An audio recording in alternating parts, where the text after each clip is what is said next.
Great job. Hi, I'm April Stewart, and I am living with bipolar disorder, and this is the first time I've ever said that in public. All right. This is very overwhelming. It's beautiful. I'm an actress, but my main role in life is mom to my teenage daughter, and my fear of the stigma of mental illness has kept me quiet until today. I was worried that coming out about my struggles would affect my career, but more importantly, I was worried about how it would affect my daughter. My biggest fear was the idea that someone could say to her at one time, no, you can't go to their house to play, because they had a preconceived idea of what bipolar looks like.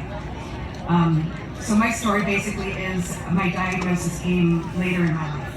I had my daughter in 2008, and I suffered from postpartum depression after that.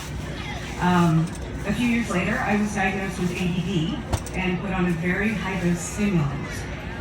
And shortly after that, there was a perfect storm of stressors in my life, and the switch that had lived dormant inside of me my whole life was finally flipped, and I experienced my first full-blown manic episode.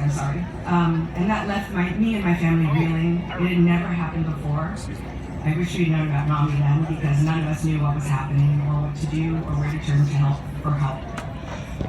What eventually brought me back was a medication that made me sleep for 3 days, and then the knowledge that I had a daughter that needed a healthy, strong mom is what gave me the will to want to wake up after those 3 days. It was a slow road back, and finally in 2014 I was diagnosed with bipolar 2 disorder, and it was really scary to hear bipolar for the first time, but being able to name it was also such a relief. It allowed me to start to educate myself and learn about my brain, and I began to understand that what was going on in my brain was a chemical imbalance, simply. And eventually I learned that taking medication to help balance those chemicals did not make me weak. Although the details of my journey are way too long to share here today, what I want to share with you is that for over a year, I was straddling 2 worlds. I was in one world where I was able to continue to work and be a mom, and another world that could be peaceful and lovely one day, but the next my mind would turn against me, and it felt like I was being tossed around in a Category 5 hurricane. It was terrifying. When I found NAMI and saw what they were doing, I decided I wanted to use my voice to help in any way I could, because, because I realized that my being able to report back from that experience with the clarity I have is only because of the support I had from my friends and family, and a therapist, and a psychologist that was able to help me find the right medication for my brain. And without all those things, I wouldn't be standing here today.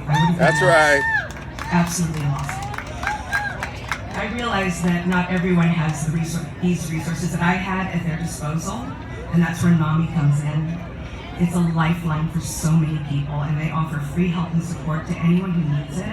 And not just that, they're an understanding, non-judgmental, and loving community for those that are suffering, and for the people that love them and are supporting them and are trying to understand them, because they need just as much love and support as we do.